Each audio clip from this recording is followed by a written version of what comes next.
Hey, did you know that more than 90% of our viewers listen every night but haven't subscribed yet? If you enjoy these gangster sleep stories, don't forget to subscribe and hit the notification bell. It's completely free and helps us keep these underworld tales alive.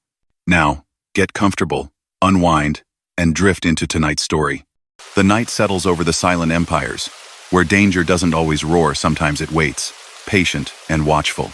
Tonight, we turn to Larry Gallo, the fiercely loyal Brooklyn street boss whose calm intensity, steady presence, and fearless backbone made him a man you didn't push unless you were ready for the consequences.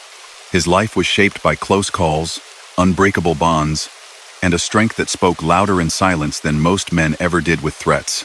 Before we begin, tap that like button. We're aiming for 100 likes tonight, and share your city and the time you're listening in the comments. Your support keeps these whispered stories alive in the stillness of the night. Now lean back, breathe slow, and let the story of Larry Gallo guide you deeper into the quiet. The rope pressed into his throat while the jukebox kept playing. Colored lights from the bar's neon sign leaked through dusty windows, throwing red and blue stripes across the floor of the back room. Cigarette smoke floated in the air, and a song about love and heartbreak crackled out of tired speakers, too cheerful for what was happening in that narrow space behind the Sahara Club. Larry's feet kicked once, twice, scraping on old wooden boards. Hands he couldn't see held him tight. Someone's jacket sleeve brushed his cheek. A heavy body leaned into his back, pinning his arms. He felt the rough grain of the beam above him through the cord, and heard a voice in his ear whisper something he couldn't make out because the blood was pounding so loudly in his head. It was strange, he thought later, that his last clear sound that night might have been a coin dropping into the jukebox out front, followed by the gentle click as the record changed. The club still sounded normal. Glasses clinked. Soft laughter drifted through the wall. A bartender called for another order. Out there, people drank and flirted and told jokes. In here, men he knew had decided he was finished. His lungs burned. A flash of anger crossed his mind. Not fear, not even regret at first. Just a sharp, hot fury that they had lured him here with a friendly word and a drink. He felt his vision go narrow and white at the edges. Time thinned. Faces blurred. Somewhere in the distance, tires squealed, doors slammed, footsteps rushed. A door burst open, shouting cut through the haze. The pressure on the rope eased as bodies scattered. A knife slid across the cord, and suddenly he dropped hard to the floor, gulping air like a drowning man, his chest heaving. As he lay there, blinking up at the shadowed rafters of the back room, one thought passed through his mind with strange calm. This was always how it was going to end. Not in a hospital bed surrounded by family, not peacefully. In a room like this, in clothes that smelled of smoke, with men who called him friend until the moment they didn't. But before he was a man with a rope around his neck in a Brooklyn nightclub, he had been a skinny kid running down cracked sidewalks, chasing a rubber ball past tenement doorways. The story of Lawrence Gallo, the boy who became a feared Brooklyn mobster, starts far from the bright sparks of a jukebox or the hush of a bar on a Sunday night. It begins in a crowded apartment where voices overlapped, where money was always short, where a mother tried to keep 3 sons from drifting toward a life that waited just outside their front door. Larry was born in Brooklyn in the 1922, when the borough still smelled of coal smoke and the docks were lined with cargo ships. His parents were Italian immigrants, the kind who worked long hours for small pay and never forgot the villages they had left behind. Their language at home was a mix of English and dialect, their stories full of old country memories and new world worries. He grew up in a neighborhood where children learned early which streets belonged to which families and which corners you didn't cross after dark. Men stood outside candy stores all day, hands tucked into the pockets of their overcoats, even in spring, talking quietly while they watched everything that moved. Boys knew their names but rarely said them out loud. In that world, rules came from many directions. Teachers at school, priests at church, fathers at the dinner table, older kids on the sidewalk, and somewhere above all of them, the unseen men who decided whose bakery stayed open and whose did not. Larry absorbed these layers of authority almost without noticing. He felt the sharp edge of poverty, but he also saw that some people, not much older than him, had new suits, fat rolls of cash, and never seemed to worry about the rent. His younger brothers, Joe and Albert, shared the same cramped rooms, the same hand-me-down clothes, the same restless energy. 3 boys with quick tempers and quicker tongues, they formed a tightly knit trio. Larry, being the oldest, learned to throw a punch before the others, and took on the role of guardian early. If someone picked on Joe or Albert at school, Larry was the one who waited outside the gate and settled things with his fists. That readiness to fight brought trouble before he even understood what trouble really meant. Minor schoolyard scuffles turned into street fights with older teens. He learned how to move fast, how to spot anger in another boy's eyes a second before the swing came, how to shrug off a cut lip. Police in the precinct knew his name while he was still a teenager, not yet for serious offenses, but for scuffles, vandalism, the kind of mischief that often led to worse paths in that time and place. Around the corner from the Gallo home, a small social club sat half-hidden behind a plain door. Officially, it was a place for men to meet, talk politics, play cards, share coffee. Unofficially, it was a hub for one of the crime families that quietly controlled parts of the city. Larry noticed the expensive cars parked outside more than he noticed anything else. Those polished vehicles did not belong to dock workers or laborers. He started by running simple errands. A man in a press suit would hand him a folded note and point to another storefront. Another day, someone would ask him to carry a small package across the neighborhood. It felt like a game at first, one that paid better than shining shoes or sweeping a barbershop floor. $1 pressed into his hand for a 10-minute walk seemed like a miracle to a boy used to counting every coin. The tasks continued. Stand on a corner and keep an eye out for patrol cars. Take down numbers from men who slipped in and out of the club at odd hours. Deliver an envelope to a local shopkeeper. And wait for a reply. Larry didn't always know what he was helping with, but he understood that the men giving instructions held power that stretched beyond their chairs and card tables. His mother worried when she saw the new money in his pockets. She scolded him, tried to keep him home, urged him toward regular jobs. She knew, the way parents in those neighborhoods always seemed to know, exactly what kind of life hovered around that club doorway. But stern talks at the dinner table had less pull than the quiet respect he felt when older men clapped his shoulder and called him kid with approval. As the years passed, small errands shifted into riskier roles. He stood watch outside backroom dice games where hundreds of dollars changed hands. He delivered messages between men who didn't want to be seen together. He helped collect payments from shopkeepers who had arrangements with the people behind the social club's plain door. Those arrangements were simple in theory. A business owner paid a regular fee, and in return, problems went away. Windows stayed unbroken. Thieves learned to avoid certain blocks. If someone caused trouble in a protected store, quickly, others appeared to quiet things down. To those on the receiving end, though, it often felt less like protection and more like pressure that never eased. Larry watched as some store owners paid willingly, reasoning that it was safer this way, while others paid with tight jaws and shaking hands. He saw fear up close and became part of the machine that produced it. That transformation took time, but once it began, it moved steadily. By his late teens, he had left school behind. The classroom, with its chalk dust and strict teachers, held no attraction compared to the streets, where he could earn more in a day than many classmates' fathers made in a week. With no diploma and no formal trade, he leaned fully into the only system that offered both money and a kind of status. He and his brothers grew closer as they aged into young adulthood. Joe, restless and volatile, gained a reputation for unpredictable behavior. Albert, the youngest, watched and learned from both of them. Together they started to be known as a unit, the Gallo Boys, quick with their hands and loyal to each other above anything else. The city around them also changed. War brought new jobs to the docks and factories, then left confusion when it ended. Returning soldiers looked for work that wasn't always there. Illegal gambling, loan sharking, and unlicensed drinking spots thrived in that mixture of hope and instability. Larry and his crew found plenty to occupy them. He became involved in underground card games that operated out of basements and back rooms.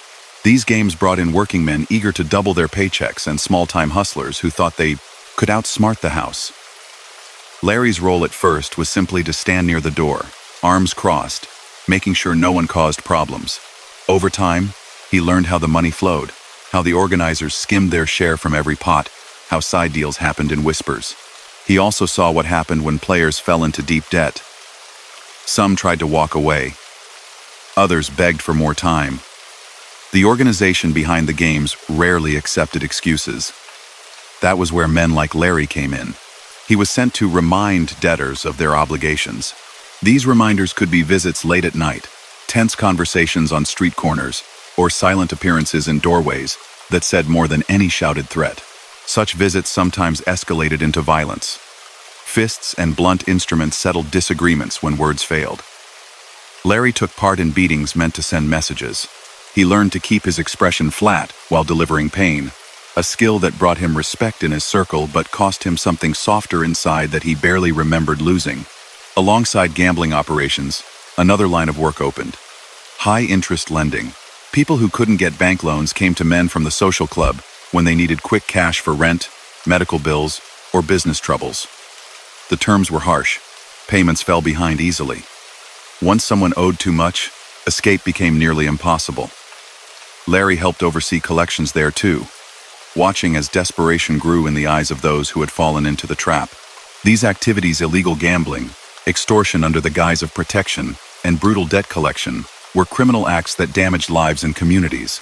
Yet in his world, they were dressed up as business, as taking care of things. Those phrases softened the truth for the people enforcing the rules, but could not change what was happening to the victims. As Larry's reliability became evident, he moved up within the structure tied to what would later be called the Profaci crime family. He didn't sit at the top, nowhere near. He was a mid-level operator at first, carrying out orders from older, more established figures. But he had ambition, a talent for organizing street-level workers, and a fearlessness that impressed the right people. He began putting together his own small crew of young toughs, many of them kids he had grown up with, others drawn to him by rumors of steady work and generous pay, at least for those willing to cross legal lines. The work was not glamorous. Much of it involved long hours watching doors, tracking who entered which establishment, following people to see where they went after leaving a card game or an unlicensed bar. Still, to men who measured success by the weight of their wallets and the respect they could command on the sidewalk, this felt like advancement. Larry bought better suits. He started to carry himself with the quiet confidence of someone who knew he had powerful backers. Police encounters now often ended with him giving a name that caused officers to think twice before pushing too hard. Even so, law enforcement did notice.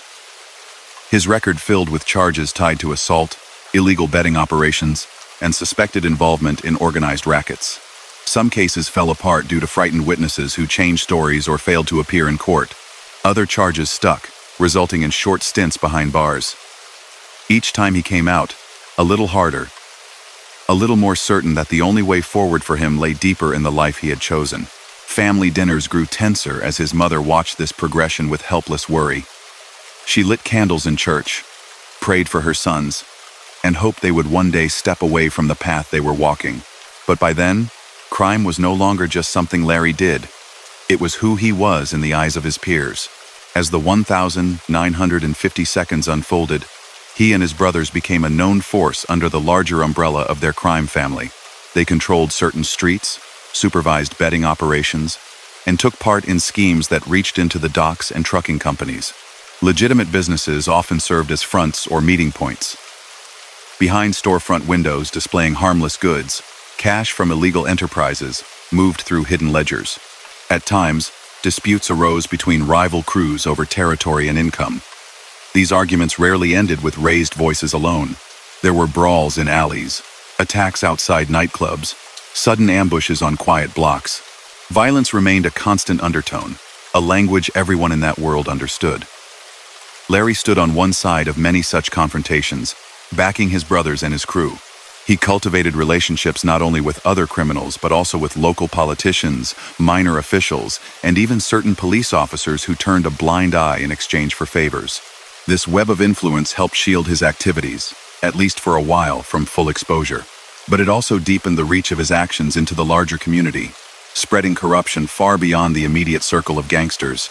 Despite the money and status, the life carried constant risk. Rivals watched for any sign of weakness. Leaders above him could change their minds about loyalty in an instant.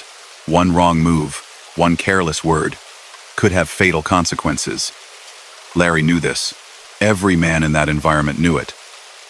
Yet the combination of fear, pride, and habitual wrongdoing kept them on the same dangerous path. On certain evenings when he walked home late, the city quieter than usual, he might have sensed the weight of all this pressing in. Yet every time dawn arrived, he returned to his routines. Meetings in coffee shops, whispered conferences in parked cars, quick visits to storefronts where money waited in envelopes under counters. Step by step, crime had become his profession.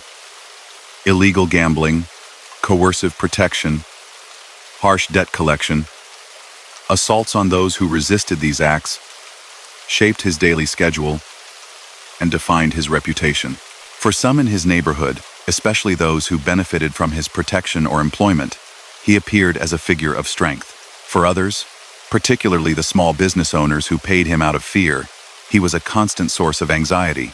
He had come a long way from the boy racing down tenement stairs. The path that began with carrying innocuous notes had led to an existence surrounded by danger, intimidation, and acts that left lasting scars on other people's lives. And somewhere beyond the horizon of those years, the back room of the Sahara Club waited, with its low ceiling, its wooden beam, and a rope that would nearly end everything before the police burst in and dragged him back from the edge. By the late 1950s, there were whole blocks in Brooklyn where people said, half in fear and half in admiration, that nothing really moved without the say-you-so of the Gallo brothers. The center of their small empire was a modest brick building on President Street, near the canal. On the outside, it looked like any other neighborhood club. A couple of chairs on the sidewalk, a dim light behind frosted glass, a hand-painted sign that meant nothing to strangers. Inside, though, ashtrays overflowed. Men argued quietly over ledgers, and phones rang at odd hours. That place became the headquarters for the crew Larry helped build. He was not the loudest brother. Joe, younger and wilder, loved jokes, stunts, grand gestures. Albert, the kid they called Kid Blast, leaned into the reckless energy of youth. Lawrence moved differently. He was calmer, methodical, always watching faces, always reading the room. He understood that behind the swagger and fast talk, what kept their corner of the underworld running was discipline. From that base, they spread their reach through waterfront rackets, unlicensed dice games, and loan operations that dug deep into working-class paychecks. Longshoremen on the piers, truck drivers, fish sellers down at the market, bar owners who stayed open after hours, many of them had some connection, whether they wanted it or not, to the brothers from President Street. Investigators later said that by the end of that decade, Larry had a hand in several lines of illegal business. He oversaw dice and card games where cash changed owners across worn tabletops. He gave orders to men who leaned on shopkeepers for regular payments, and he signed off when new borrowers were added to the loan books at steep interest. Those conclusions came from surveillance notes, informant reports, and financial trails that never quite matched the declared income of certain storefronts. To outsiders, it sometimes looked like the Gallos were offering services that the city, in its rough way, had failed to provide. A bar owner who paid them did not worry much about robbers. A truck that belonged to someone with them was less likely to be hijacked by other thieves. But the price of that security was steep, and saying no often invited consequences. Pressure arrived in stages. First a visit and a smile, then firmer words, and, if resistance continued, physical harm. Larry, quiet but firm, orchestrated many of those steps. One afternoon in a smoky back office above a candy store, he sat with a ledger open in front of him. A younger man rattled off names and numbers while Larry listened, tapping a pencil on the page. "This one's 3 weeks late," the kid said, pointing. "How many times we talked to him?" Larry asked. "Twice. First time nice. Second time, not as nice." Larry closed the book. "Next time, nobody talks. You show, you stand there, you let him feel the clock. People pay when they remember what time means." To him, this was not bluster. It was a way of saying that delay had a cost, just as surely as money did. The coldness in that thinking left bruises on bodies and on families who found themselves trapped in a cycle of fear. While men like him enforced the rules on the street level, an older generation sat higher up, counting profits. The organization they served, headed by boss Joseph Profaci, was wealthy and stable. Profaci liked to describe himself as a businessman who happened to import olive oil and own other legitimate enterprises. In truth, he collected tribute from countless hidden rackets, and he expected utter obedience from the men under his umbrella. Larry's crew brought in steady earnings. They ran operations along the docks, supplied illegal slot machines and jukeboxes to bars, and taxed bookmakers who took sports bets. Week after week, envelopes filled with cash moved from President Street to more discreet homes on Ocean Parkway and Long Island. Each packet was a share of what the organization called the nut, the cut that went upward. At first, the arrangement worked. The brothers gained status, and Profaci had eager young muscle enforcing his will. Over time, though, resentment grew. Lawrence and his siblings looked at the sums they delivered and compared them with what came back down in support, favors, and help when they needed it. In their eyes, the balance seemed unfair. Older school bosses like Profaci had come up in a harsher era, when questioning a command could mean swift punishment. To him, complaints from ambitious younger men sounded like disrespect. He had survived long enough to become one of the city's most established criminal leaders, and he did not intend to share more than he believed necessary. Around small tables late at night, with coffee growing cold in their cups, the Gallo crew whispered about this. Joe cursed the old men who, he said, sat on piles of money while younger workers took all the risk. Albert nodded fiercely. Larry listened and held back at first, knowing how dangerous open rebellion could be. Yet even he, with his patient nature, felt the sting of what he considered broken promises. He saw their friends go to prison while support for their families came late, or not at all. He watched loans be denied to loyal associates, while older captains enjoyed vacations and expensive cars. In quiet moments, he thought about what it meant to risk his freedom daily for bosses who treated him as replaceable. The tension between eager upstarts and cautious elders existed across the underworld in those years, not just in their corner of Brooklyn. Another powerful boss, Albert Anastasia, who controlled a different group, had made many enemies by the mid-50s. He was known for ruthlessness and unpredictability. Stories about his past filled the street, some true, some exaggerated, all dark. In October 1957, Anastasia went to a midtown Manhattan barbershop and never came out alive. Two men entered, wore scarves over their faces, and carried out an attack that ended his rule in an instant. Newspapers splashed the scene across front pages, turning a criminal power struggle into a sensation that shocked ordinary readers. Law enforcement and underworld rumors later suggested that the plot to remove Anastasia had support from rival bosses, including Carlo Gambino and others who wanted change. Some detectives believed that Profaci's young Brooklyn crew, the one built around the Gallo brothers, might have played a practical role in that killing. No court ever proved this, and no indictment tied Larry directly to that afternoon in the barbershop. Yet whispers persisted. Years later, Joe bragged aloud about involvement, saying he and his men had been part of it. Whether those statements were pure boasting or held truth, they added to the legend that grew around their names. For prosecutors, those boasts reinforced suspicions already held. For Lawrence, the rumors were both useful and dangerous. Useful because fear enhanced his influence. Dangerous because they invited intense police attention and distrust from rivals who saw him as too bold. Regardless of what actually happened in that barbershop, the end of Anastasia changed the balance among crime factions.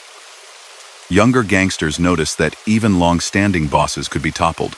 The idea that power might be seized, not just inherited, took root. Larry, watching all this from Brooklyn, saw proof that the old ways were not unshakable.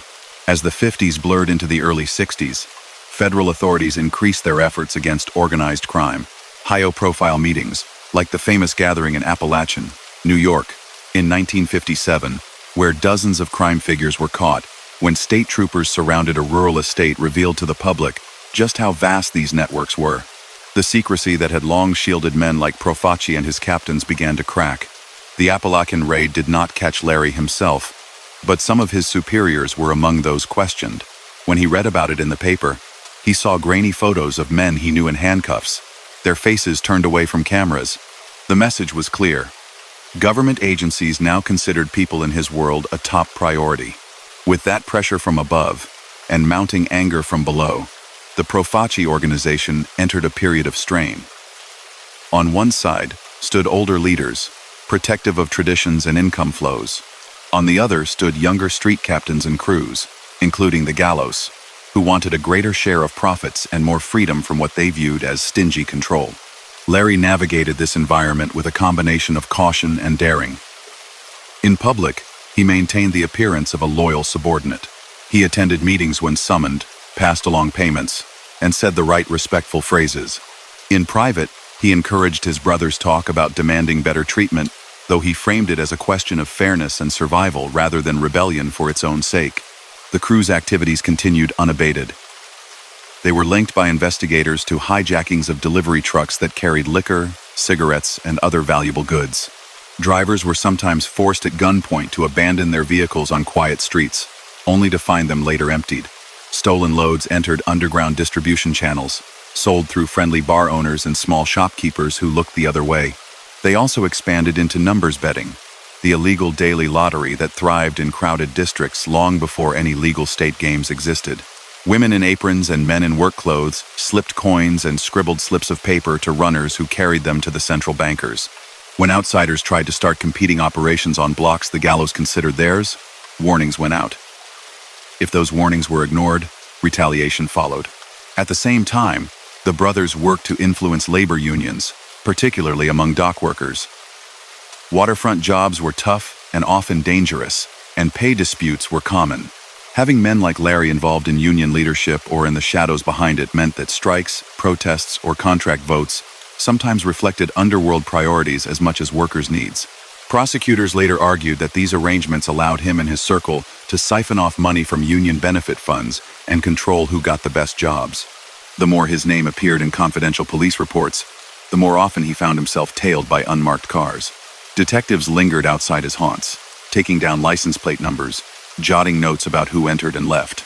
He grew used to seeing the same faces across the street, pretending to read newspapers. That constant attention annoyed him, but it did not make him reconsider his direction. If anything, it confirmed in his mind that he had become significant enough to worry the authorities. Inside his own group, he tried to impose some order on a life that could easily spiral. He expected his men to dress neatly, to show up on time, to keep private matters separate from business. He discouraged drinking on the job and frowned on wild displays that drew unwanted notice. Joe liked to mock him for playing the school teacher, yet even Joe leaned on his older brother when chaos threatened to overwhelm their schemes. Still, for all his attempts at structure, Lawrence could not change the fundamental nature of what they did. Their money came from people who often had no real choice. Their influence was enforced through fear, and their position rested on a foundation of lawbreaking. As disputes over money and allegiance sharpened within the Profaci enterprise, those realities grew harder to ignore. By early 1961, the arguments between the Gallo crew and the leadership reached a boiling point. The brothers complained that they had been promised bigger pieces of profitable businesses, barrelloads of cash from supermarket chains, garment contracts, and other ventures, but that these windfalls never materialized. Instead, they saw the same bosses taking their share first, leaving scraps. One winter night, in the cramped back room of their President Street clubhouse, the brothers and a handful of trusted aides gathered around a table. Outside, wind rattled the windows. Inside, cigarette smoke hung low beneath a yellowed ceiling. "We keep talking," Joe said, pounding his fist lightly. He keeps nodding. Nothing changes. "How long we supposed to wait?" Albert leaned forward. "We're doing the work, Larry. We're the ones out there every day. And our people get crumbs. You know it." Larry sat with his hands folded, the only sound from him the soft creak of his chair as he shifted. "You go after a man like Profaci," he said quietly, "and you better not miss. He's not just some guy on the corner. He's got friends everywhere.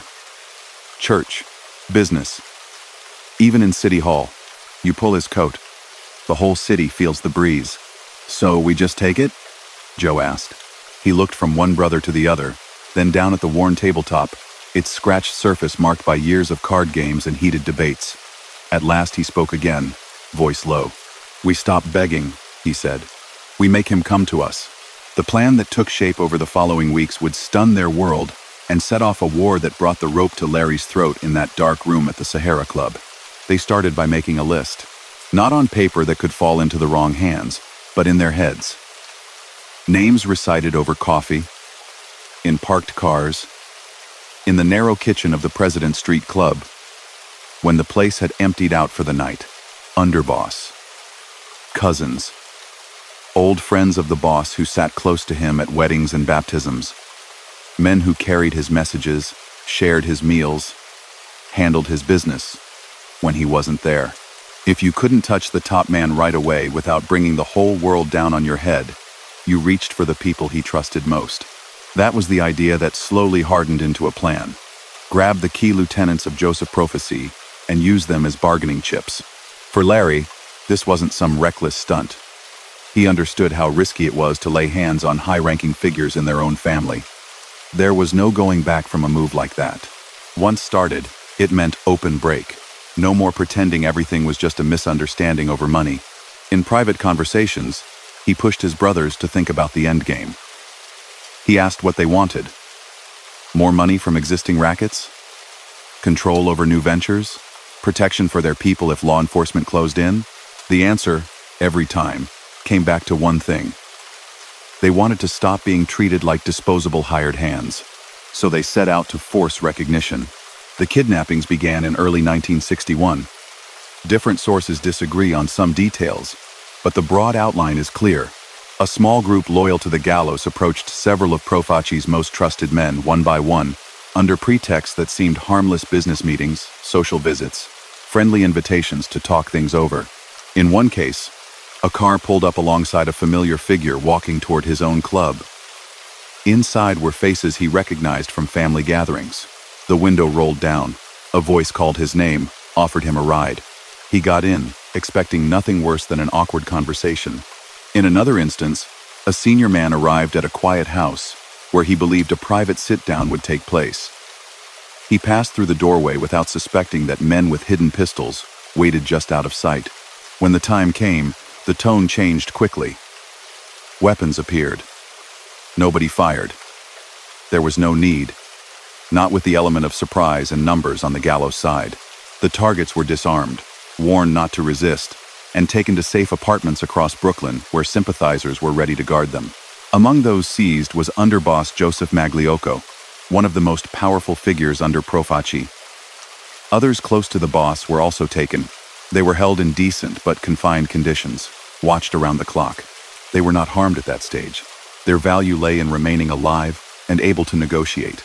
Word filtered out slowly, first in whispers. By the time the reality became undeniable, the underworld in New York was stunned. Young street captains had dared to kidnap men from their own hierarchy.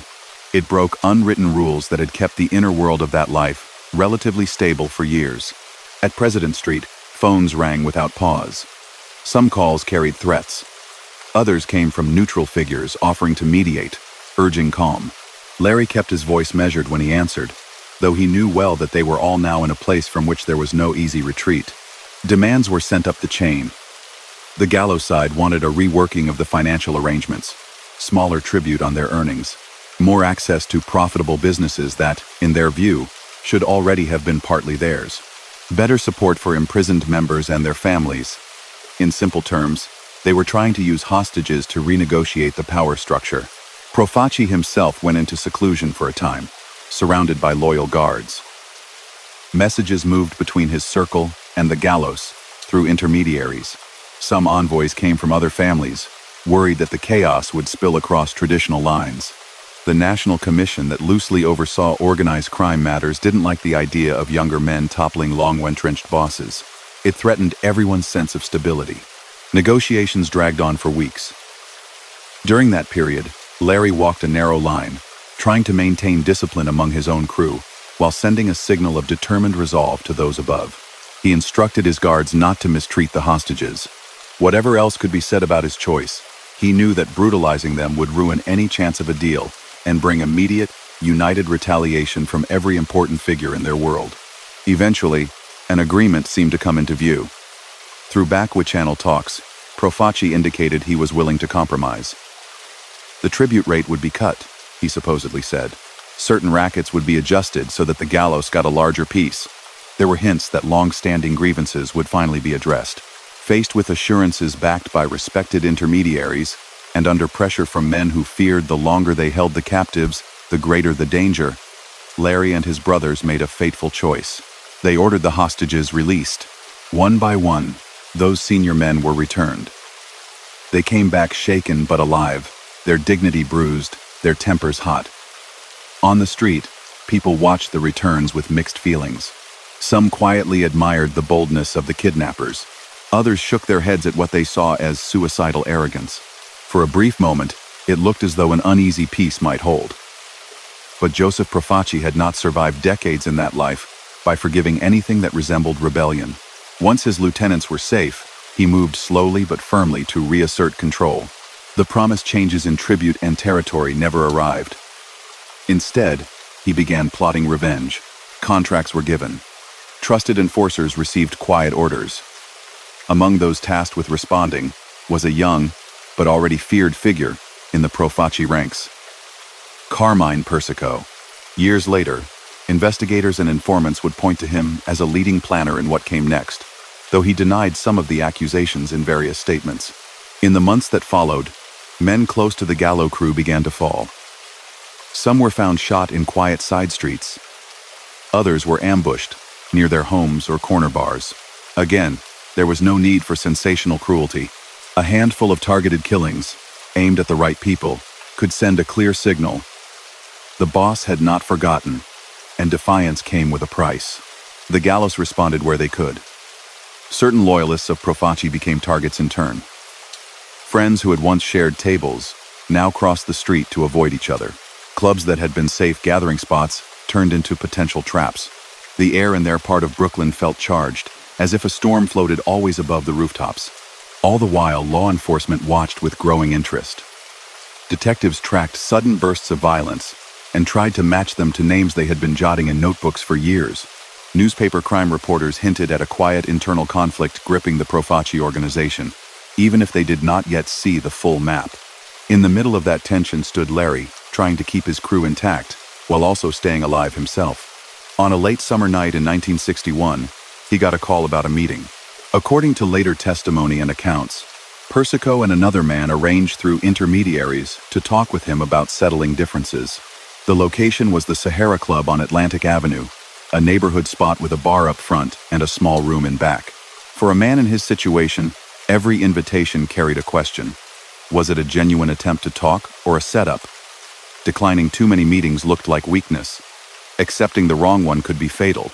Larry weighed his options and decided to go, though he brought a couple of his own people nearby as insurance. He arrived, spoke briefly with familiar faces near the bar, and was guided toward the back room. The music from the jukebox played on, oblivious. Outside, traffic rolled past on Atlantic. People walked dogs. Kids lingered on stoops in the warm air. What happened next matched and deepened the memory with which his story here began. Once inside the small room, the tone altered. Fast, the doorway was blocked. At least 3 men moved on him, pushing him against a beam. Instead of guns, they used a cord, trying to end his life without the noise of shots that would bring police and witnesses flooding in. Larry fought back as best he could. Hands clawed at the rope, legs kicked, furniture scraped. The attackers leaned into their work, trying to finish quickly, but the struggle made more noise than they had planned. Some versions say a passing patrol officer heard the commotion. Others suggest a neighbor called in a disturbance. However it happened, police came faster than anyone inside that room expected. An officer burst through the door, weapon out, unsure what he was walking into. The attackers let go and ran. In the confusion, Larry dropped to the floor, gasping, eyes almost closed. The cop, seeing a man nearly choked to death, cut the cord and called for help. The would-be killers slipped out a back exit and scattered into the night. A few more minutes without that interruption, and Lawrence Gallo's story would have ended right there in the Sahara Club on a dusty plank floor beneath colored lights. He survived, though the attempt left its mark. Physically, he recovered. Emotionally, the knowledge that men he had once called allies had tried to silently remove him hardened something already tough inside. The war, which until then had been harsh but still limited, now felt deeply personal. News of the failed attack spread quickly through their circles and beyond. On street corners and in diners, people shook their heads. To attack a man with a rope in a neighborhood bar, some said, showed just how bitter the feud had become. To others, it showed how determined the boss's side was to make an example of anyone who dared challenge them.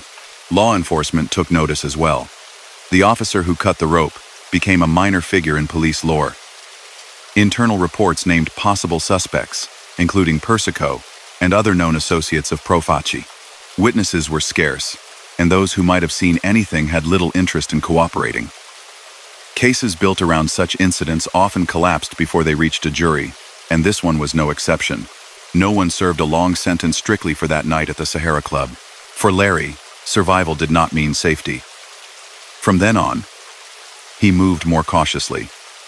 He varied his routines, avoided predictable habits, chose meeting spots with more exits, and more of his own men nearby. His eyes flicked to every doorway when he entered a room. Yet he did not retreat from his position as a leader of the rebellious faction. Around him, the conflict continued. Shootings, beatings, threats, each side tried to weaken the other, even as federal authorities increased surveillance and arrests. The harbor, once a source of steady if illicit income through trucking scams and stolen shipments, became a battleground where loyalty could mean the difference between holding your job or being pushed aside for someone aligned with a rival camp. The strain began to show inside the Gallo crew. Constant danger wore on nerves.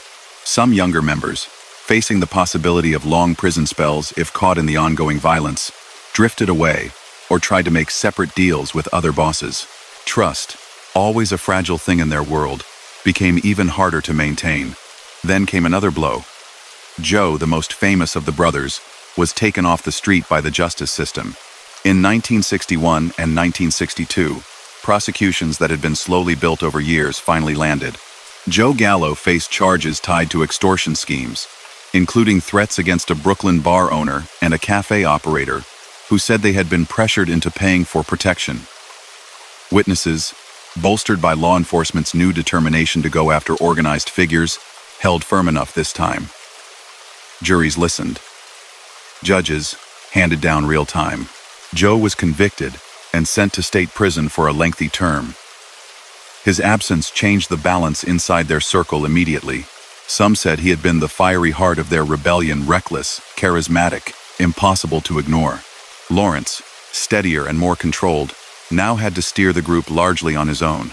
With one brother locked up and the youngest, Albert, not yet carrying the same weight, Larry became the principal face of the rebellious side on the street. He kept up the rackets that still generated income. Underground betting, high-interest loans, influence at the docks, and other enterprises that made use of the networks they had built. At the same time, he had to negotiate, sometimes directly, sometimes through intermediaries, with the very people who had tried to end his life. Profaci's own health began to fail around this time. He battled serious illness, including cancer. That looming vacancy at the top added another layer of complexity. Whoever came after the old boss would have to decide whether to continue the war with the Gallos or find a way to bring them back into the fold.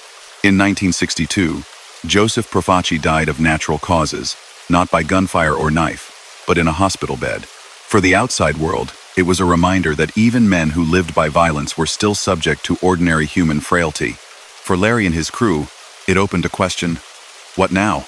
The answer would bring new alignments, new deals, and, for a brief time, the illusion that peace might last. But the years of kidnapping, attempted strangling, and street-level bloodshed had already carved deep lines in his life, lines drawn with choices that could not easily be erased. When he walked out of the hospital after the Sahara Club attack, he found that his name carried a new weight. On the corners, kids whispered about how they'd tried to string him up and he'd lived. Older men shook his hand a little longer than before. In a world that measured reputation by survival, coming back from something like that turned him into a kind of dark legend. But the attention cut both ways. Every admirer on the street meant somebody else plotting in a back room. The rope had failed. Guns, knives, car bombs. There were plenty of other methods in circulation. Lawrence knew this. He'd grown up around stories of men who thought they were untouchable until a single step from a doorway proved them wrong. Still, he refused to vanish. He went back to the President Street Club as soon as his throat healed enough that he could talk without pain. The regulars made room at the main table. Coffee was poured, cards were shuffled. The usual low murmur of side conversations filled the room. If you didn't look closely, it almost seemed as if nothing had changed. He knew better. Eyes lingered on him longer now. Off to one side, a man he barely trusted watched his every move. A phone call in the corner lasted a little too long for Larry's taste. There was a faint charge in the air, like the feeling on the waterfront before a storm rolls in. He turned that tension into movement. Under his direction, the crew tightened their hold on the rackets they still controlled. Illegal betting slips were collected faster and more quietly.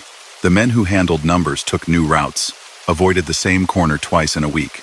Runners who had grown careless were warned that any slip-up now could cost more than money. Union angles on the docks became even more important. If they couldn't count on full backing from the old boss's circle, they needed leverage of their own. And access to waterfront jobs provided that. Each hiring list they influenced, each work slowdown they could trigger, gave them bargaining power not just with employers, but with other figures in the underworld who valued control over labor. At the same time, old rackets kept turning. Bars in Red Hook, Carroll Gardens, and down by the piers still slipped cash into brown envelopes on certain days of the month. Those envelopes paid for protection, a promise that vandalism wouldn't become a weekly event, that health inspectors might overlook minor issues, that drunk troublemakers would be steered to other establishments. Everyone understood what lay behind the soft language. When a new tavern owner tried to refuse, saying he wanted no part of it, word reached Larry. He sent 2 men, not to smash anything, but to talk. They sat at the bar after closing, glasses of soda water in front of them. The owner, hands trembling, wiped the same spot on the counter over and over. "You don't get it," one of Larry's emissaries said, his tone almost gentle. "We're the reason nothing bad's happened yet. You stop paying, you're on your own. And your street's not the quietest street in the city, you know." No table was flipped, no punches thrown. But the message carried the same force.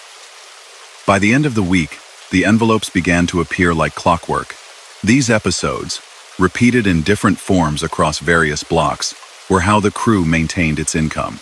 They were also crimes of intimidation and extortion that kept entire neighborhoods living under a dull, constant fear. Truck hijackings remained another line of business. Drivers moved cases of liquor, cigarettes, and groceries through dim, early morning streets. Some trips went off without a hitch. Others didn't. A panel truck might be forced to the curb by a sedan edging in front of it. 2 men would climb in, tell the driver to walk away, and count to 100. By the time he returned with the police, the cargo was gone, shuttled to a warehouse where it would be broken down and sold in smaller lots. Investigators later tied several such incidents to Larry's circle, based on informant tips and patterns that matched the crew's known habits. Again, direct proof often proved elusive in court. Drivers were frightened. Warehouse owners claimed ignorance about where their stock came from. But among detectives, the belief that Gallo's people were behind those interruptions in the city's supply chain solidified. All this unfolded against a background of legal trouble that never completely went away.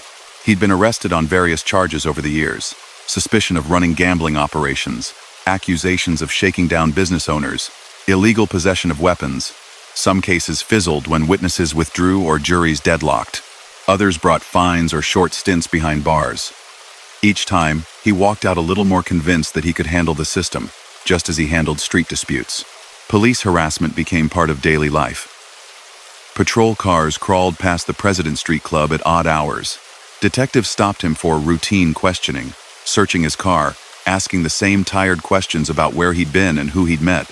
He responded with shrugs, polite smiles, and the kind of silence that comes from long practice. "Larry," one detective said during a sidewalk encounter, "you know this doesn't last forever, right? Guys like you either end up in a cell or under a sheet." He met the man's gaze calmly. "Everybody ends up somewhere," he said, and walked away. In private, though, the pressure was wearing. The failed hanging left its own kind of echo. He woke some nights choking, hand clawing at his collar as if the rope were there again. His temper, once slow to rise, shortened. Small annoyances set him off. Younger associates sensed it and kept a little more distance. At the same time, his role as oldest brother required steadiness. Joe, facing serious charges, spent long days in courtrooms and then in a cell, waiting on verdicts. The extortion cases brought by the state were stronger than earlier ones. The climate had changed. Prosecutors now sought not just quick headlines, but lasting wins against organized networks. When the conviction finally came, it hit like a hammer. Joe received a sentence measured in years, not months. For all his swagger, he was now off the street for a long stretch. Larry visited him before the transfer to a distant facility. In the visitors' area, under watchful eyes, they spoke through wired phones, thick glass between them. "You'll hold it down," Joe said, voice half muffled. "You always were the one with the ledger in your head." Larry studied his younger brother's face, the restless energy trapped now behind walls. "You concentrate on staying alive in there," he answered. "I'll take care of what I can out here." He hung up knowing that things would not be the same. Joe's wildness, his willingness to push lines just to see who blinked first, had driven much of their challenge to Profaci. With him gone, the rebellion needed a different shape, something more measured, or it would collapse under the next wave of reprisals. So Larry adjusted. He didn't abandon the fight. He couldn't, not after the kidnappings and the rope. Too much blood and pride had been spent. But he started looking for ways to secure small understandings, even if full peace was impossible. Through intermediaries, he sent signals. He was open to talking, willing to narrow the quarrel down to clear business matters. The answer that filtered back was cool at best. The old man at the top remained sick and angry. His circle still contained people who had once been held as hostages, men who now took every chance to block any softening toward the gallows. The war settled into a grinding pattern, no sweeping battles, just steady, simmering hostility. Meanwhile, stress carved lines into Larry's face. He was still young by ordinary standards, only in his 30s. But life in that world ages people quickly. Late nights, constant tension, steady drinking to take the edge off, cheap food grabbed between meetings, all of it wore on his health. Friends noticed he was losing weight, that he rubbed his chest sometimes after climbing a flight of stairs. He shrugged off concern. "It's nothing," he said. "Too much coffee." The truth was more serious. He developed a chronic condition that doctors warned could become life-threatening if he didn't change his habits. He listened politely during hospital visits, nodded when told to rest, then went back to the club as soon as he could sign himself out. There were rackets to oversee, payments to collect, disputes to settle. People depended on him, he told himself. His crew, his family, even the business owners who, however unhappily, lived within the system he helped enforce. In that mindset, stepping back felt like abandonment. Near the spring of 1961, health problems intensified. He experienced sharp pains that doctors couldn't easily dismiss as nerves or fatigue. Tests were run. He spent more days under observation. Newspapers, always hungry for any scrap about known figures, reported that a reputed Brooklyn underworld captain was in serious condition. On the street, reactions were mixed. Some muttered that it was no less than he deserved, given the damage his operations had done to countless families. Others, especially those who had grown up with him, shook their heads sadly. In their memories, he was still the boy from the crowded tenement who had fought anyone who bullied his brothers. Medical notes from that time, later cited in reports, described his decline in clinical language. Words like complications, underlying disease, and failure appeared, drained of all the drama that surrounded his everyday life. In the quiet of a hospital ward, away from jukeboxes and smoky club rooms, he was simply another patient, subject to the same frailties that affect everyone. On a May day in 1961, the fight ended not in an alley, not in a car, but in that hospital. He was 34 years old. News traveled fast. Someone called the President Street Club. And within minutes, conversations dried up. Men who rarely showed emotion stared at the floor. Others stepped outside, lighting cigarettes with unsteady hands. His mother, who had dreaded a knock from the police for years, received instead the softened speech that comes when doctors have failed. She wept for the little boy she had once held, not the feared man whose name filled police files. No parent separates those images easily. For his brothers, the loss cut deep. Joe heard about it behind bars. Fellow inmates later remembered him pacing his cell, slamming a fist against the wall, torn between grief and rage. Albert, still on the street, helped arrange the funeral, moving through preparations as if in a daze. The service took place at a neighborhood church familiar from childhood catechism and family rites. Outside, black cars lined the block. Inside, candles flickered, incense hung in the air, and a priest spoke of forgiveness, mercy, and the mystery of death. The pews filled not only with relatives and childhood friends, but also with figures from across the city's underworld. Men with nicknames and tailored coats slipped into side doors, sat with heads bowed. eyes occasionally lifting to track who else had come. It was a show of respect, but also a wary gathering of rivals, each aware that police eyes watched from across the street. Detectives and federal agents took down license plates, sketched faces, quietly rejoicing in the chance to see so many hard-to-reach targets together. For them, the funeral was both an ending and a point of information. When the casket was carried out, Albert walked behind it, pale and stiff-backed. Cameras clicked from a distance. Newspapers ran the photos the next morning under headlines that mentioned both grief and crime. In the end, that was the contradiction at the heart of Larry's life. To his family, he was a son and brother now gone too soon. To the neighborhood, he was both protector and predator, depending on who you asked. To law enforcement, he was a mid-level commander whose illegal ventures had fed a larger structure of corruption and violence. His record, to the extent it could be nailed down on paper, showed arrests tied to gambling rings, suspicions of extortion, alleged involvement in truck hijackings, and a role in orchestrating the 1961 kidnappings of senior Underworld figures. He had survived a murder attempt that might have become one more unsolved case file, yet the de tote impact of his actions, families trapped in debt, workers pressured into certain votes, shopkeepers paying out of fear never appeared in those dry lists of charges. He died without ever turning away from that path, without any public sign of regret or change of heart. The gears he helped set in motion, however, did not stop turning when his heart did. In the months and years that followed, his absence reshaped the war he had helped ignite. Other men stepped into the space he left, some more reckless, some more cautious. The leadership of their old family shifted after Profaci's death. New alliances formed, new disputes erupted. His name, spoken in certain rooms, still carried meaning, sometimes as a warning, sometimes as a banner. And his younger brother Joe, sitting in a prison cell, began to imagine what he might do when he returned to the streets without Larry there to steady or restrain him. After the funeral, his picture stayed on the wall of the President Street Club. It was a simple photo, not a studio portrait. He's standing on a sidewalk, hands in the pockets of a dark jacket, hair slicked back, the corner of his mouth turned up like he's halfway to a smile. Someone had tacked it up above a shelf, where coffee cups and cards were kept.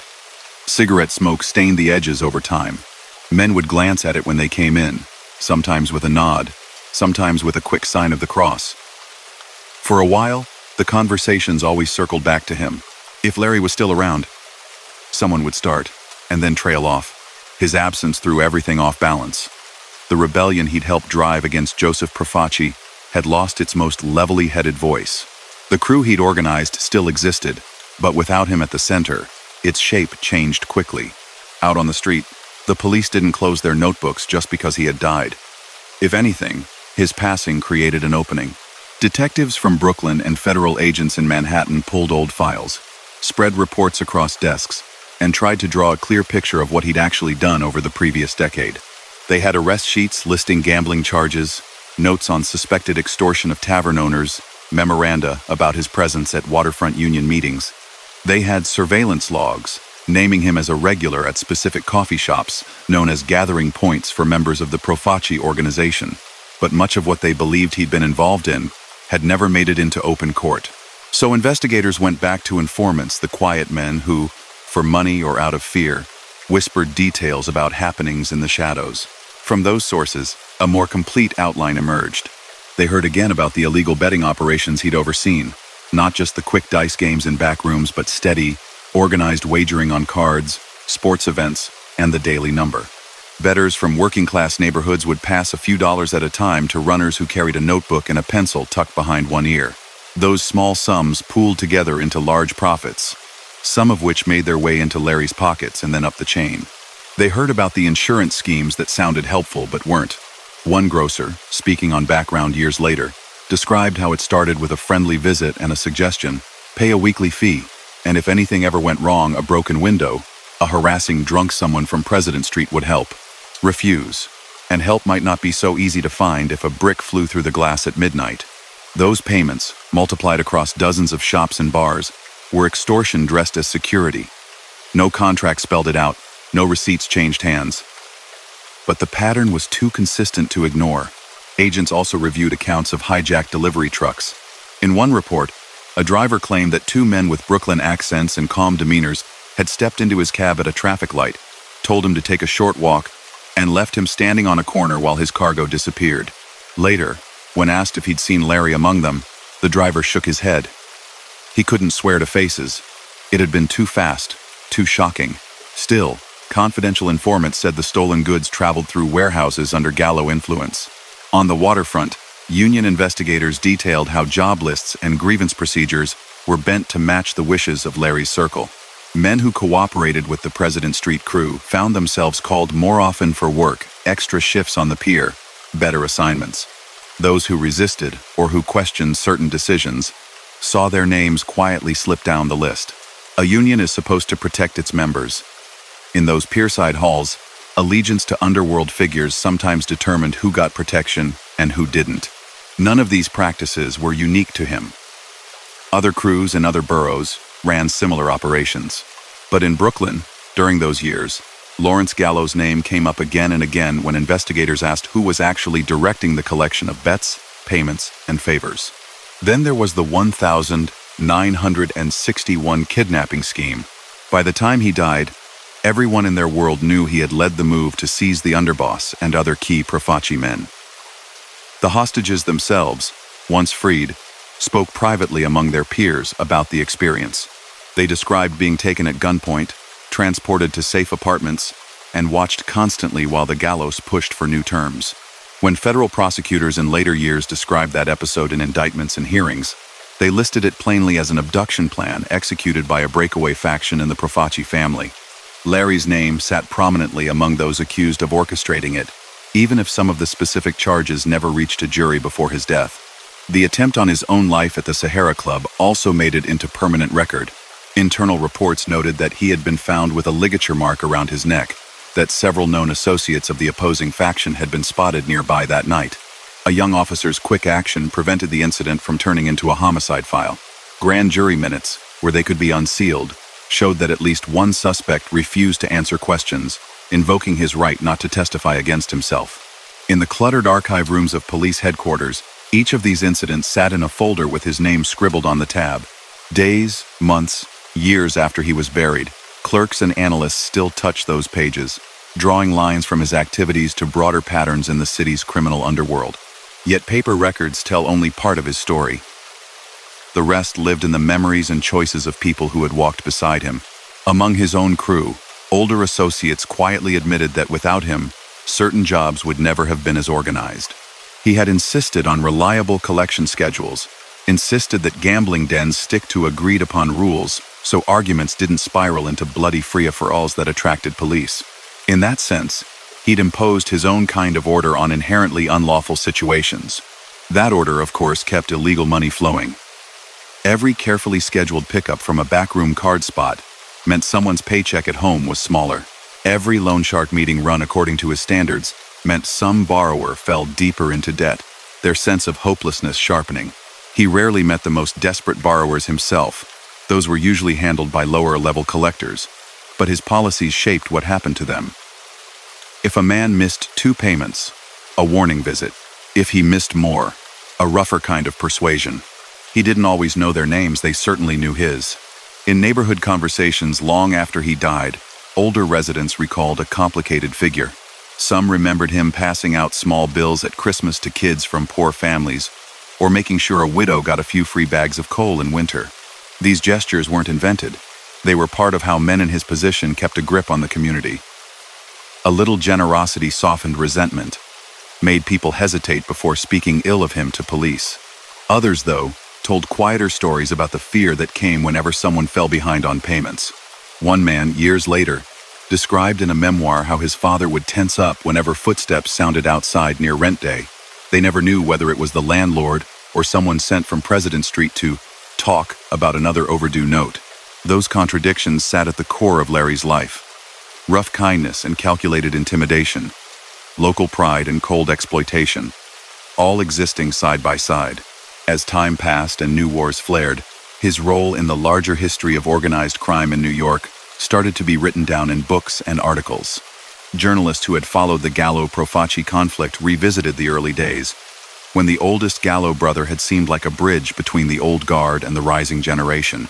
Some writers emphasized his daring in taking on Profaci, arguing that his kidnapping plot marked a turning point, one of the first times younger captains had tried to readjust the internal balance of power so openly. Others focused instead on the damage that stunt did, pointing out that it triggered years of reprisals and instability that cost lives, and further corroded what little safety existed in certain neighborhoods. Former mobster Joseph Valakai, when he later opened up to federal investigators about the structure and habits of the American Mafia, didn't dwell on Larry specifically, but his testimony confirmed the outlines.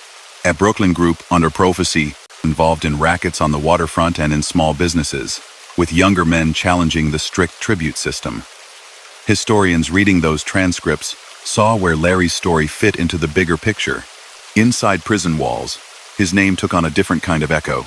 Joe, doing his years upstate, found that other inmates, some tied to different families, some just street criminals who read newspapers, already knew who Larry was. They'd heard about the failed hanging, about the kidnapping of high-ranking bosses, about the sudden death in a hospital bed. For a man like Joe, proud and sensitive about his family's reputation, that legacy mattered. He talked about his brother with a mixture of affection and defiance, insisting that Larry had never backed down from anyone, that he'd only gone after Profaci because the old man had treated them unfairly. He left out, at least in casual retellings, the fear and suffering their own rackets had caused. Over time, Joe's ideas about what he would do on the outside hardened. In his mind, the grievances that had pushed Larry to kidnap the boss's inner circle hadn't been resolved. Profaci's death, the changes at the top, even the new name the family would eventually adopt, none of that erased what Joe saw as the original insult to his big brother. When he finally won parole in the early 70s and returned to Brooklyn, he spoke openly about finishing what Larry started, as some witnesses later recalled. The crew he rebuilt carried his own stamp, louder, more flamboyant, quicker to provoke other families, but the sense of unfinished business from Lawrence's time hovered over it. By then, the old President Street Club looked different. Some of the men Larry had worked with were in graves, others had retired quietly or shifted alliances to survive. The picture of him on the wall had yellowed further at the corners. Younger faces who came through the door knew the name mostly from stories. They repeated the highlights: the rope, the kidnapping, the funeral filled with black cars. The smaller, day-to-day harm he'd done rarely made those tales. Law enforcement, watching this new generation, still kept an eye on his shadow. In FBI intelligence summaries, analysts noted that Joe's renewed aggression toward what was now called the Colombo family traced back, in part, to disputes from the era when Larry had been active. The old clash over tribute and waterfront control, the kidnap plot, the retaliations, all of it set precedents that shaped later showdowns. Looking back across his life from that vantage point, you can see a pattern. As a teenager, he ran errands and watched doors for older mobsters, stepping into a system that offered status and money in exchange for illegal work. As a young adult, he deepened that involvement, helping run illegal gambling rooms, collecting from frightened small business owners, and enforcing the harsh terms of underground loan operations.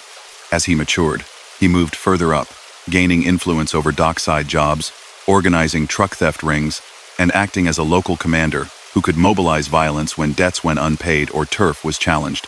Then, in his 30s, he made one enormous, risky move, seizing high-ranking figures from his own crime family in an attempt to force better treatment for his crew.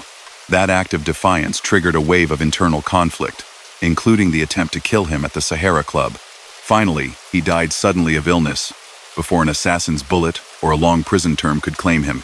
Each stage involved specific crimes: extortion of merchants, operation of unlicensed gambling, control of rigged union processes, planning of abductions. None of it happened in a vacuum. Every choice affected someone. The shopkeeper short on rent, the driver who lost his job after a hijacking, the longshoreman who had to decide between cooperating with underworld figures or risking being shut out of work. There was no late conversion, no break with the life. He never testified, never denounced the code he had lived by. Until the end, as far as anyone knows, he saw himself as part of that world, playing a dangerous but, in his eyes, necessary role.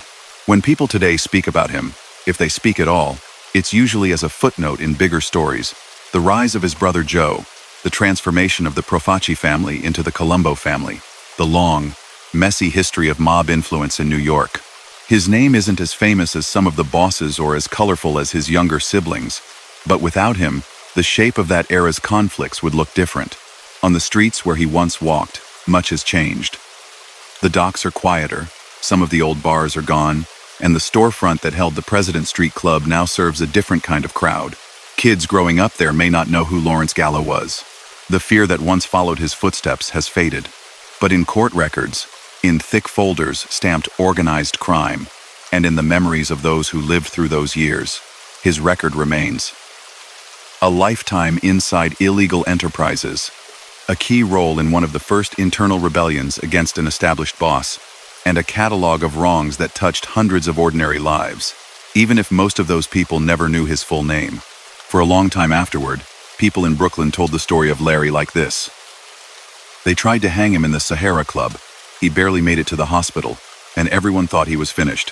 What sometimes got lost in the retelling was that he didn't die then.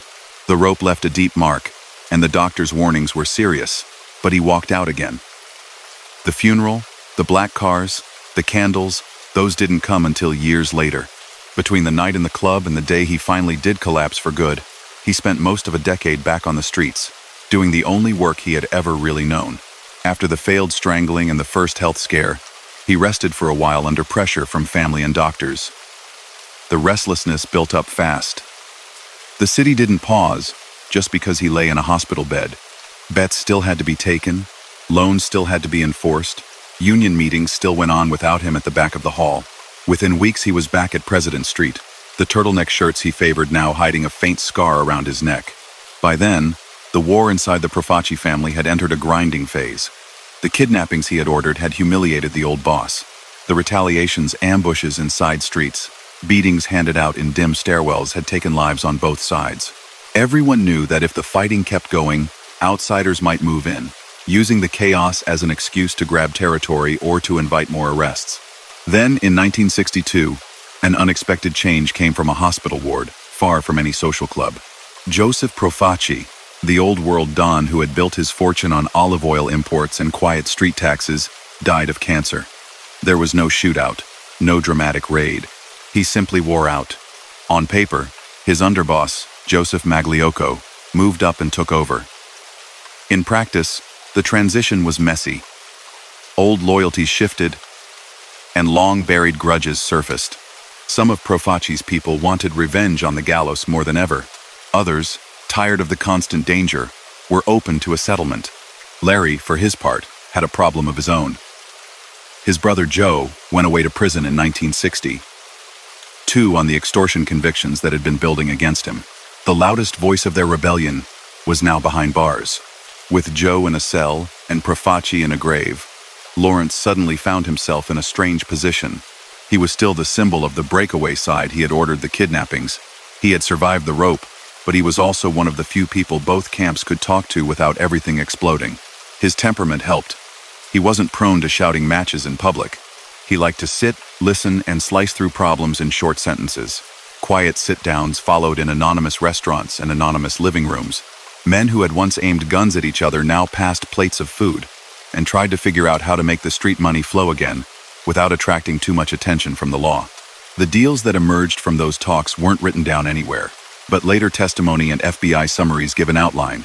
The Gallo faction would give up some claims, step back from open war, and accept a reduced but still real slice of certain rackets. In return, the new leadership would stop trying to wipe them out and would recognize Larry as a formal crew leader. Out of that understanding, his status changed. He went from being a rebellious street captain fighting his own bosses to being a recognized capo inside what was becoming the Colombo family. The name changed officially in 1963, after a failed plot by Magliocco and Bonanno to kill other bosses was exposed and Magliocco was forced out. Joseph Colombo, once just another loyal soldier under Profaci, was installed as head. Rewarded with his own family, he rebranded it with his name. Colombo inherited all the old conflicts, including the one with the gallows.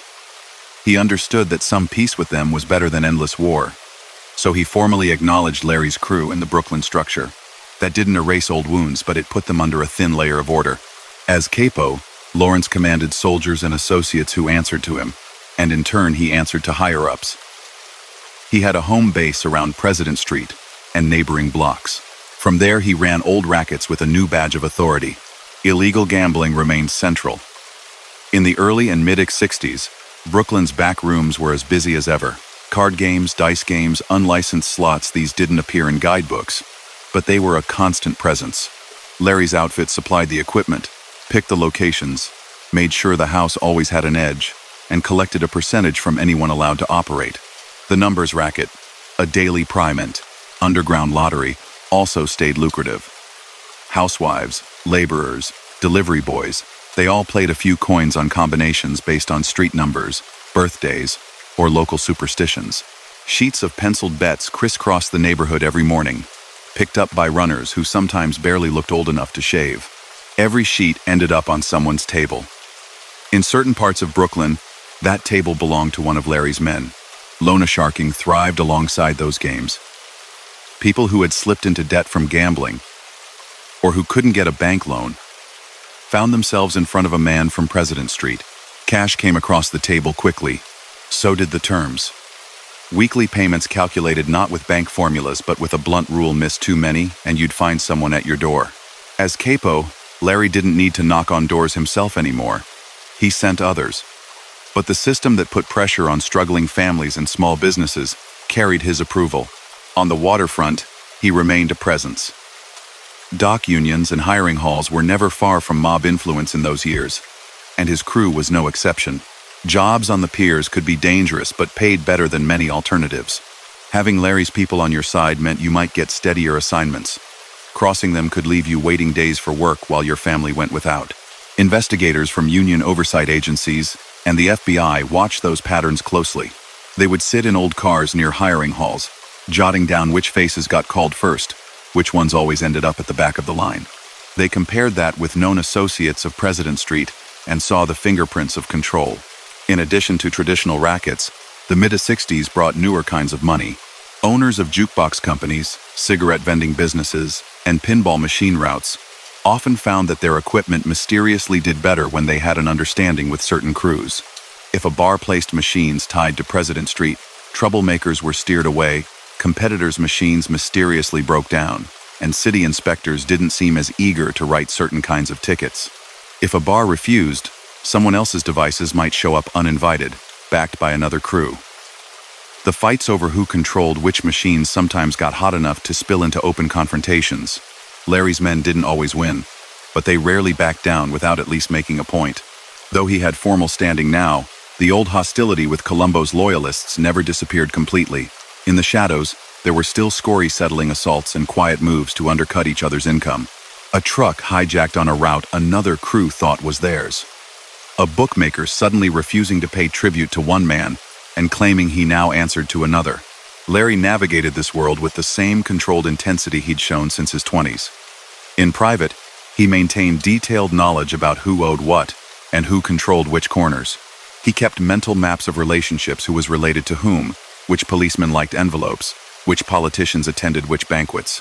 He didn't have his brother Joe's flair for drawing attention, but within their circles that steadiness earned a different kind of respect.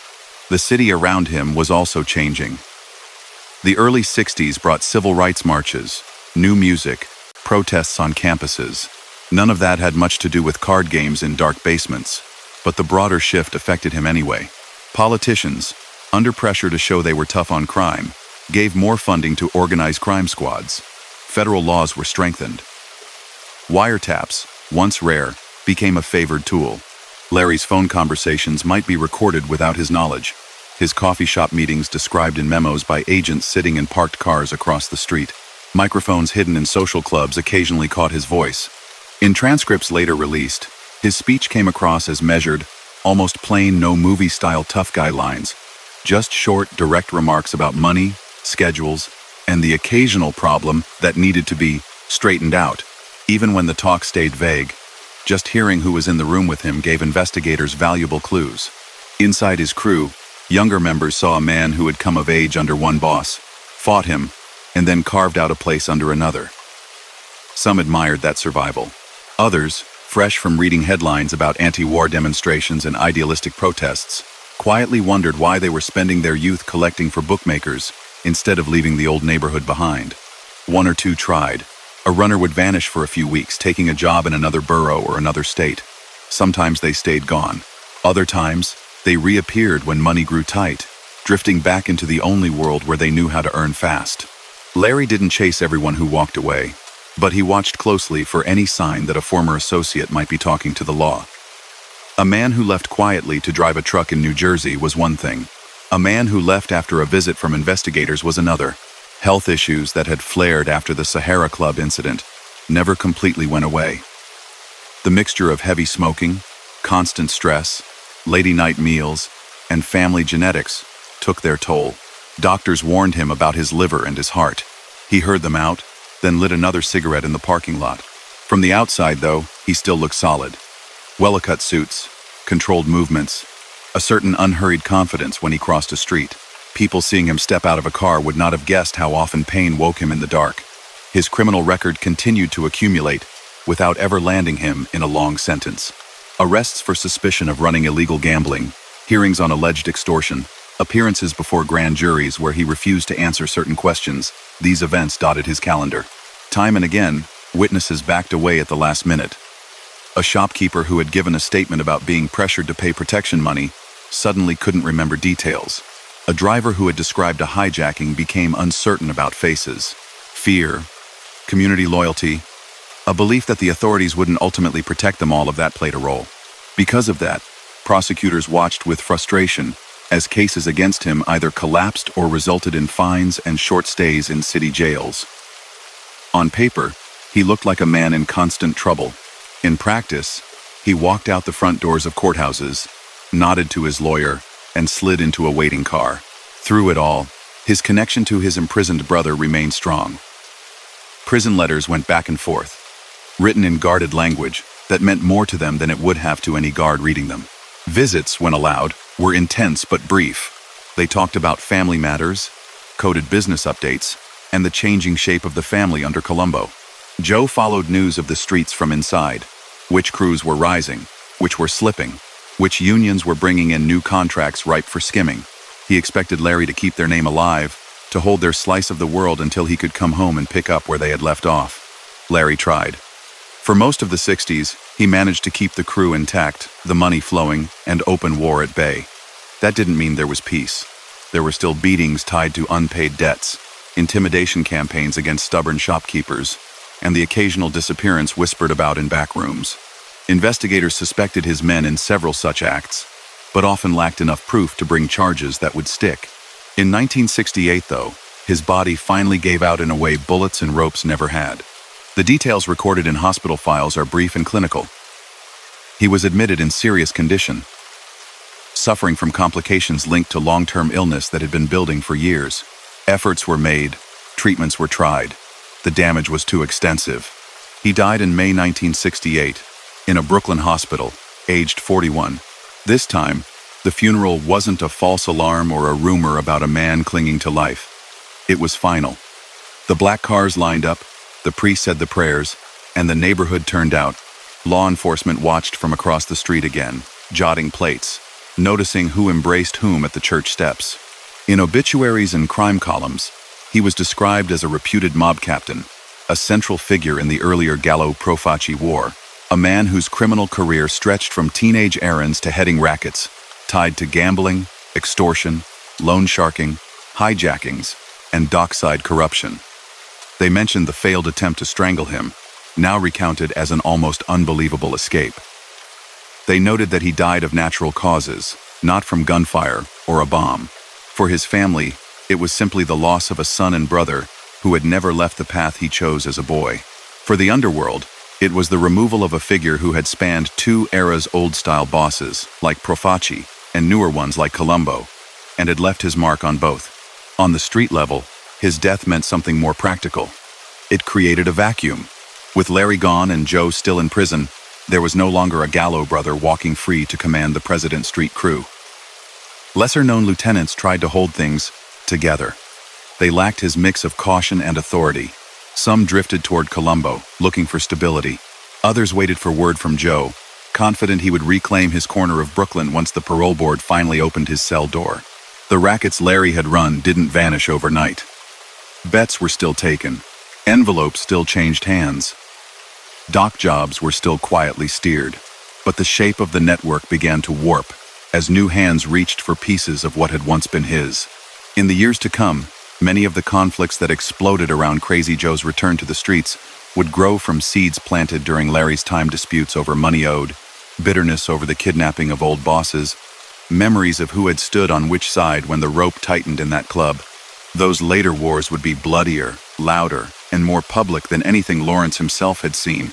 Yet to understand why they happened at all, you have to look back at his quiet office above a candy store, his sample case smile that hid hard calculations, and the steady, grinding years when he helped build and enforce the rackets that made a few men rich while keeping many others scared. That was the life he lived out to the end. No dramatic renunciation, no sudden turn toward the law, just a steady run of illegal enterprises and private choices that caught up with his body before the justice system ever truly did. In the weeks after he died, the President Street Club felt hollow, even when it was full. The chairs stayed in their places, the coffee brewed as always, cards slapped across the table, but there was a gap nobody could quite name. Men who had spent half their lives there kept looking toward the door without meaning to, expecting to see him step in, loosen his tie, and take his usual seat. His picture watched them from the wall. Outside, the neighborhood kept moving. Kids still bounced rubber balls against stoops. Women leaned from windows to call children in for dinner. Trucks rumbled down the block. Life rarely stops for any one person, even in a place where that person had once decided who got work and who didn't. Law enforcement, though, paused long enough to redraw their maps. At police headquarters, a detective who had tracked him for years ran a finger across a bulletin board crowded with photos and index cards.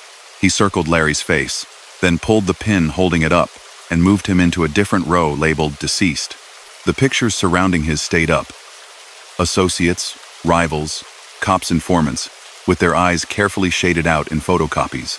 The pattern had to be reorganized now that one of the main connecting points was gone.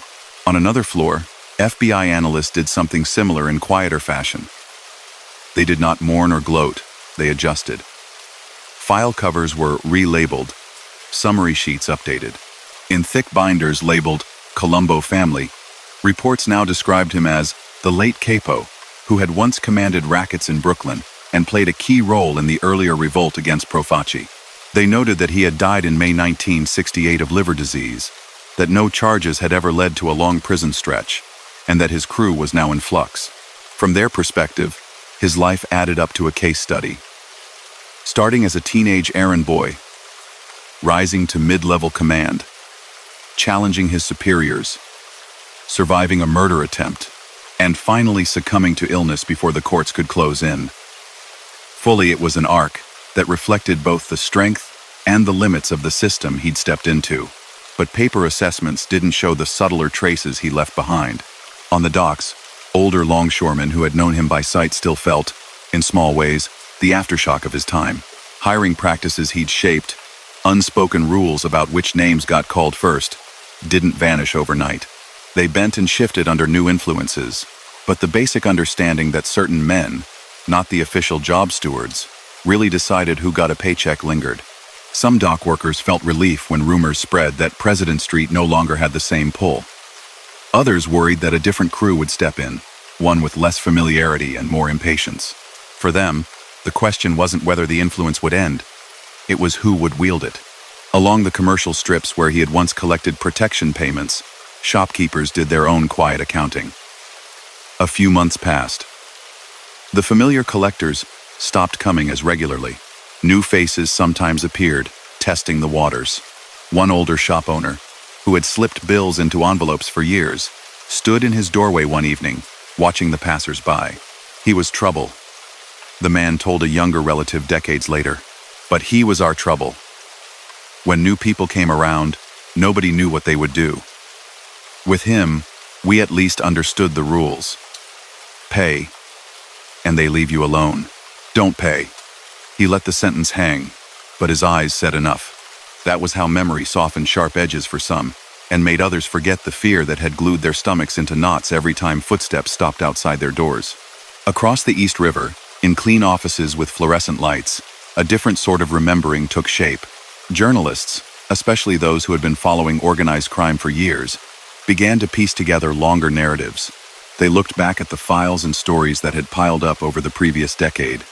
Anastasia's murder, the Appalachian meeting, the Gallo-Profaci War, the rise of the Colombo family.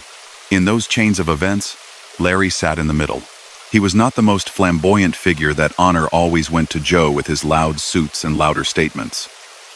He was not the highest ranking that had been Profaci, then Magliocco, then Colombo, and beyond. But when you trace the way power shifted in Brooklyn, from old guard unquestioned bosses to something more fractured, his name came up at crucial turns. He had been one of the first to test how far a street crew could push back against a ruling boss, using kidnappings not as a path to overthrowing him completely, but as leverage to demand a better deal. That tactic, shocking in 1961, became a reference point later whenever ambitious younger men considered breaking ranks. His failed assassination at the Sahara Club became another sort of cautionary tale. Among mob circles, it reminded everyone that even made men, protected by code and ceremony, could become targets if they tried to renegotiate unwritten rules too aggressively. When authors interviewed former mobsters years later, asking about the internal politics of those days, they often heard the same sequence. Profaci was cheap, the Gallos kidnapped his top men, a rope went around Larry's throat in a barroom, the war spread, old structures cracked. That summary left out many details, including the smaller crimes that had filled his working days, but it captured the outline most people remembered. Meanwhile, another storyline was gathering strength, the transformation of law enforcement itself. In 1970, Congress passed the RICO Act, a law designed specifically to go after organized groups rather than just individual crimes. Prosecutors could now argue that someone like Larry, had he lived, wasn't just guilty of one extortion or one illegal card game, but of being part of a continuing criminal enterprise. Back when he was active, the law hadn't yet had that tool. Trials were more piecemeal. One case for gambling, another for assault, another for conspiracy. Juries saw fragments, and sometimes let them slide. Under the new framework, those fragments could be woven into a larger pattern in court. Agents reviewing old files saw how someone like him fit the model RICO targeted, a man who didn't always get his own hands dirty, but directed others in a structured, ongoing operation that broke the law in multiple interconnected ways. His death spared him from ever facing such a sweeping indictment. Men of his generation who lived longer weren't so lucky. In the late 70s and 80s, high-profile trials dismantled parts of the mob's public face. Bosses went to prison on racketeering charges that might well have been used against him if he'd still been walking into President Street for coffee. His brothers, of course, did not escape the later storms. Joe came home on parole in 1971, loud as ever, announcing that he wasn't done. He opened a new place downtown, the Casa Gala restaurant on Atlantic Avenue, and gathered around him a mix of old faces and new admirers. In his telling, he was picking up not just his own story but Larry's. He spoke about our fight with the Colombos, about how they had never fairly compensated the Gallo crew, about the rope in the Sahara Club. Whether those speeches were completely accurate didn't matter. They carried the weight of legend. Within months, another shock hit their world. In June 1971, at a rally in Columbus Circle, Joe Colombo himself was shot and left gravely wounded.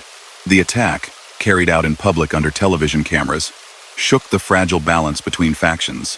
Theories flew. Some blamed Gallo people, some blamed other bosses, some suggested law enforcement setups, but proof never settled the question cleanly. In that chaos, Joe stepped forward. He denied ordering the shooting, but made no effort to smooth things over. Instead, he embraced his image as an outsider and critic inside the Mafia, someone willing to defy traditional lines and image he tied, again and again, to what Larry had done a decade earlier. He paid a price. On Easter 1972, while eating at Umberto's Clam House in Little Italy, Joe was gunned down at his table. Witnesses saw him fall, saw the attackers flee into the night. It was the vivid, bloody ending Larry had always known hovered over men in their line of work, the ending that had never quite reached him. Reporters, writing about that restaurant killing, mentioned Larry in nearly every story. They traced Joe's history back through the Profaci War, the Sahara Club, the President Street Club. Old photos of the three brothers appeared side by side. For many readers who knew only the more dramatic news of Joe's death, this was their first encounter with the older brother's name. In that sense, Larry's story gained a second life through the headlines of 1972.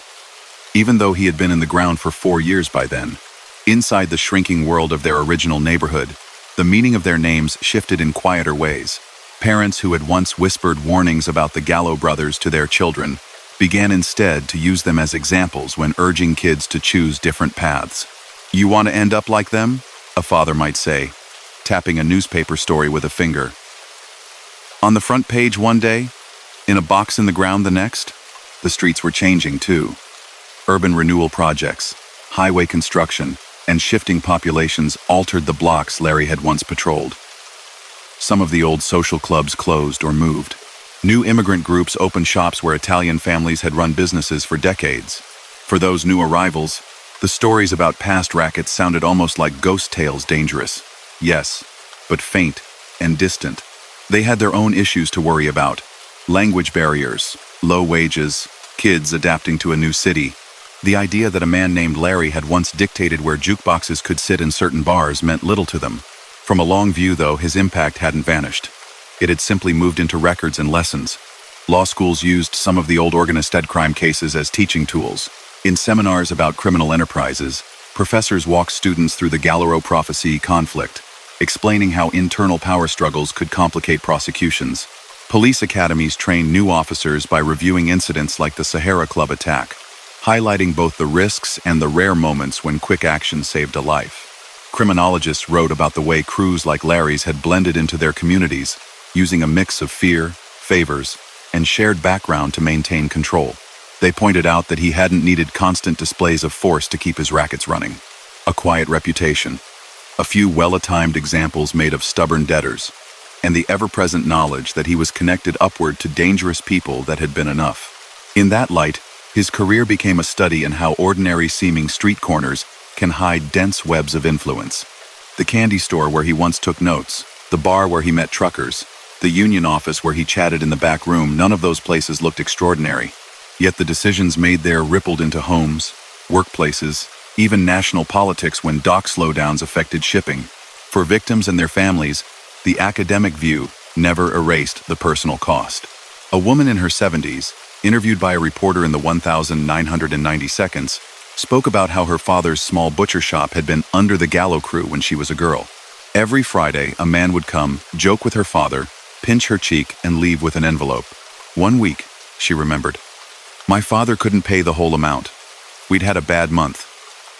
The man smiled less. The next morning, our front window was cracked. Nobody said Larry's name, but everybody knew who had sent the message.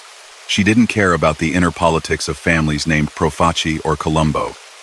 What she remembered was sweeping glass until her hands ached and watching her father's shoulders slump. "That was him to us," she said. "Not some Robin Hood. A man whose people scared my father into paying when we barely had enough for groceries." Stories like hers balanced out the tales, favored by some, that tried to wrap men like Larry in romantic shadows. He might have handed out money to a kid now and then. He might have made sure certain loud drunks were steered away from particular shops. But the core of his life was extracting money and obedience through illegal means. Looking back across the years, you can see the full outline more clearly than anyone in his time could. There was the boy running errands for men outside a candy store.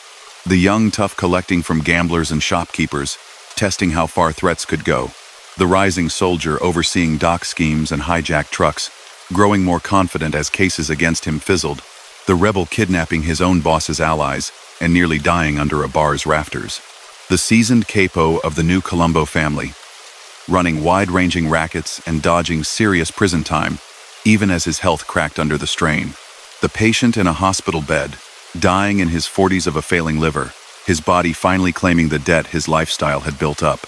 The framed picture in a club, stained at the corners, watching over conversations about money, loyalty, and fear. And then, beyond all that, the echo. In his brother's doomed war, in court transcripts, in old men's memories of tense visits and quiet bargains. He never stepped in front of a camera to explain himself. He left no diary, no interview where he laid out his justifications or regrets. What we know comes from police reports, witness accounts, later books, and the long collective memory of a city that watched men like him rise and fall. The boy from the tenement had once wanted to escape ordinary poverty.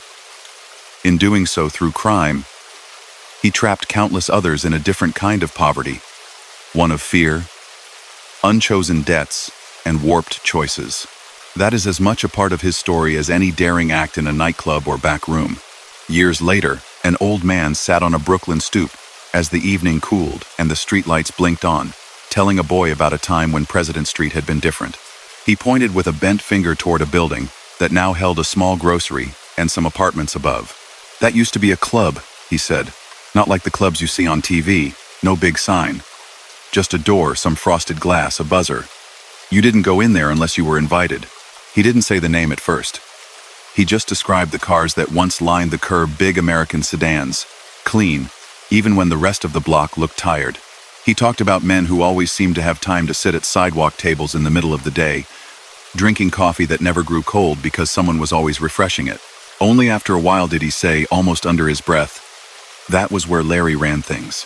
He explained, in the plain way older people sometimes do, that ran things meant a lot of different acts that all broke the law.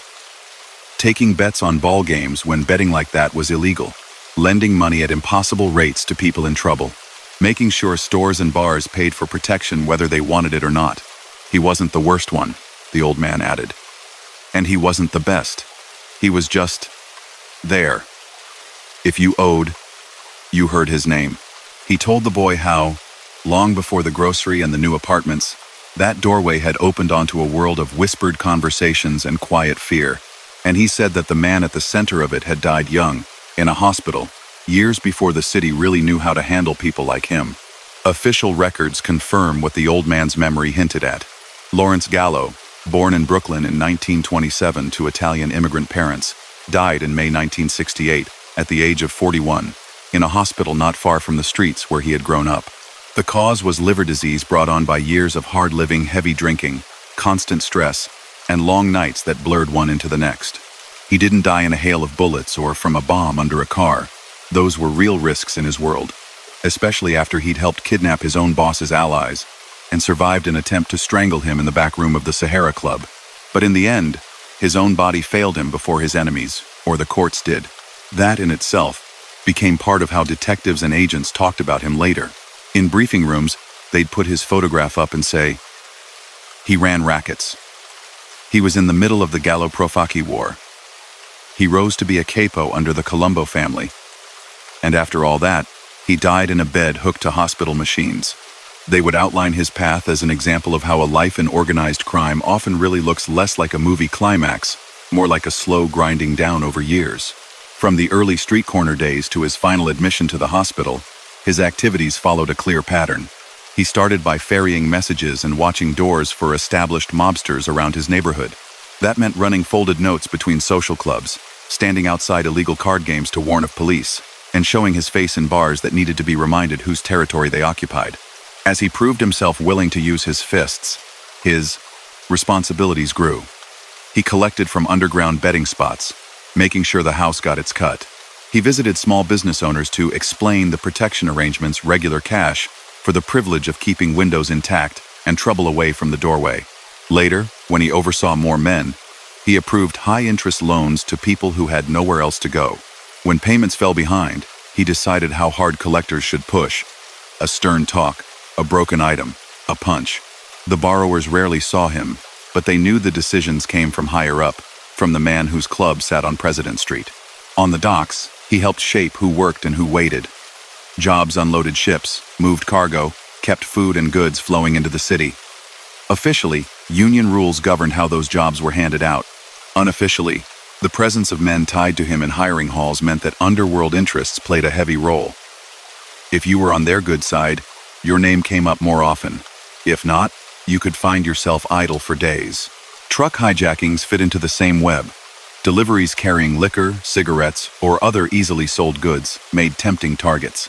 Crews working under Larry arranged for some of those trucks to take unplanned detours.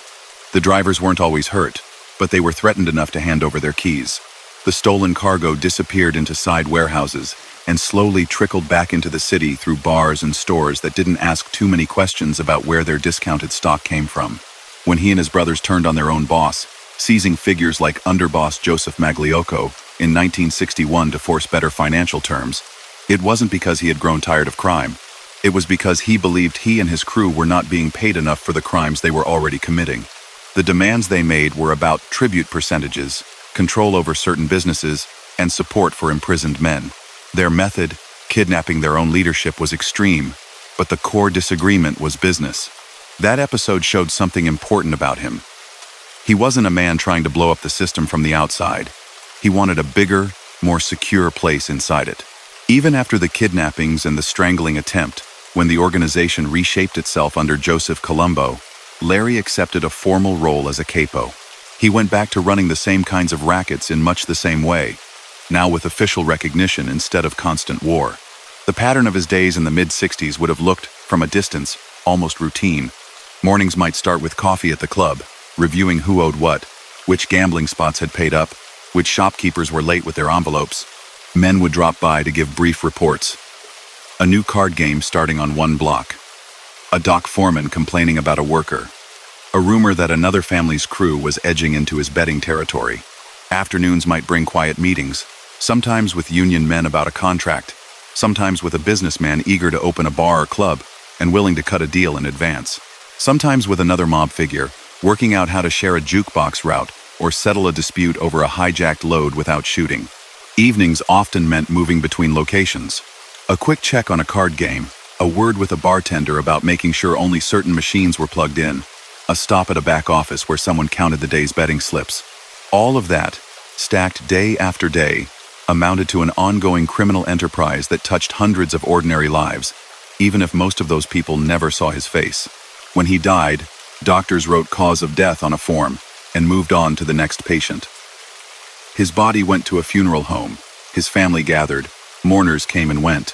Law enforcement staff typed up final notes in their files. But his story didn't end neatly there. The structures he'd helped strengthen continued. Others stepped into the space he left. The Colombo family did not disband because one capo died of disease. His crew splintered. Some men drifted under other captains. Some waited for news from his brother in prison. Some tried to go straight and found it harder than they expected. The slow spread of the RICO law and aggressive organizative crime prosecutions changed things over the next 2 decades. Many men in his position, men who had run crews like his in different boroughs, wound up on trial in federal court. Adventurous schemes they had once dismissed as just business were now laid out in detailed charts for juries to see: who called whom, where payments went, how fear was used to keep the machine running. In that sense, someone like him helped shape both sides of the story. His career illustrated the reach and resilience of mob rackets in mid-century Brooklyn.